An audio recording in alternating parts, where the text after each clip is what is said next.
पुराने जमाने की एक घटना सुनाता हूँ। अभी अभी मैंने वो कहानी सुनी। पहले वो कहानी सुनाऊंगा, इसके बाद असली कहानी जो आपके रोंगटे खड़े हो जाएंगे वो सुनाऊंगा। राजा भर्तृहरि जब जंगल में जा रहे थे तो एक ऋषि ने उसको अमर फल दिया। अमर फल ऐसा था कि ऋषि ने बताया कि अगर आप ये अमर फल खा जाते हैं तो आप अमर हो जाएंगे, आप कभी मरेंगे नहीं।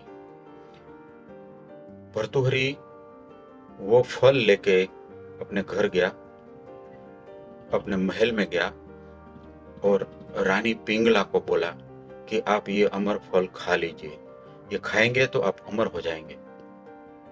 वो इतना प्यार करते थे कि उन्होंने सोचा कि मैं नहीं, लेकिन पिंगला खाएगी तो वो अमर बन जाएगी। पिंगला हकीकत में एक घोड़ेसवार को चाहती थी जो घोड़ों को अच्छी तरह से रखता था तबेले में। उसके पास गई और बोला कि ये अमर फल तुम खा लो, तुम अमर हो जाओगे। लेकिन जो घोड़ेसवार था वो किसी और को चाहता था, एक नाचने वाली को। और नाचने वाली को जाके बोला कि तुम ये अमर फल खा लो, तुम मरोगी नहीं। यह कहानी नाटक वगैरह में दर्शाई जाती है, लेकिन असली कहानी मैं आपको अब सुनाता हूं। भर्तृहरि राजा पिंगला को बहुत चाहते थे। एक बार क्या हुआ कि नगर सेठ का देहांत हो गया और सब जा रहे थे, शोर मच रहा था। तब रानी ने भर्तृहरि को बोला कि ऐसा क्या शोर मच रहा है, लोग रो रहे हैं। तब भर्तृहरि ने बोला कि आपको मालूम नहीं है, हमारे नगर के सेठ है वो इस दुनिया में नहीं रहे, इसलिए लोग दुखी हो रहे हैं। तो रानी ने बोला कि उसमें क्या इतना शोर मचाना है, जो आएगा वो जाएगा।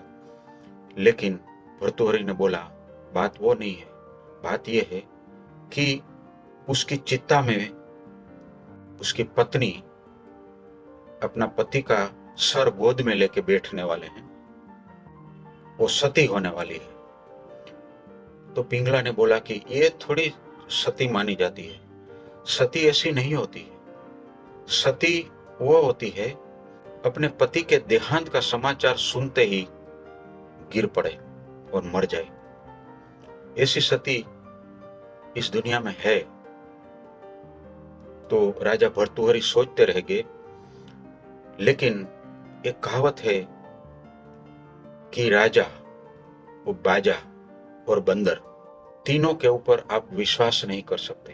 वो कभी भी बच सकते हैं, कभी भी बोल सकते हैं, कभी भी परीक्षा ले सकते हैं। तो एक दिन क्या हुआ कि विक्रमादित्य, जो भर्तृहरि का छोटा भाई था, उनको विक्रमादित्य को बोला, अपने भाई को भर्तृहरि ने बोला कि आपको एक झूठ बोलना है और पिंगला को जाके बताइए कि मैं मर गया हूं। तो विक्रमादित्य ने बोला कि भाई मैं ऐसा नहीं कर सकता, ऐसा झूठ मैं क्यों बोलूंगा और कैसे बोलूंगा, ये मेरी शक्ति से बाहर है। तब भर्तृहरि ने बोला मैं इस नगरी का राजा हूं और आपको आज्ञा का पालन करना पड़ेगा। तब जाके विक्रमादित्य ने कठोर मन से पिंगला के पास जाके बोला कि मेरे भैया, बड़े भैया जंगल में गए थे और दो शेरों की टक्कर हुई। एक शेर सामने था और एक शेर भर्तृहरि, दोनों के बीच में लड़ाई हुई और अंजाम मैं आपको बता नहीं सकता। इतना जब बताया तो पिंगला गिर पड़ी। और जब वैद्य वगैरह आए और देखा तो पिंगला में श्वास नहीं रहे थे। जब भर्तृहरि को यह पता चला तो पिंगला पिंगला पिंगला करके पागल हो गया। उसको पिंगला के सिवा कुछ दिखाई नहीं देता था। जब उसकी चिता जल रही थी तो उधर बैठे बैठे रो रहा था, किसी का मान नहीं रहा था, भटक रहा था। ऐसे भटकते भटकते भटकते एक बार गोरखनाथ की नजर में आ गए और गुरु गोरखनाथ उनको बहुत समझाने की कोशिश कर रहे थे, लेकिन भर्तृहरि मान नहीं रहे थे कि मेरी पिंगला मेरी पिंगला मेरी पिंगला करके वो इधर उधर पागल की तरह भटक रहे थे। गुरु है, उनको पता है कि मेरे शिष्य को कैसे ठिकाने पे लगाना है, इसलिए उन्होंने एक मटकी रखी, मटकी में थोड़ा पानी रखा और मटकी को रस्सी से बांध के, पेड़ के साथ बांध के उसको ऊपर नीचे कर रहे थे।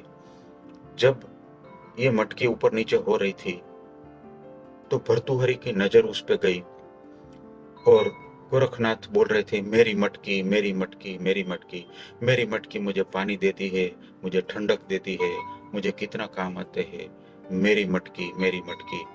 और उसी समय मटकी को उन्होंने गिरा दिया और जोर जोर से रोने लगे।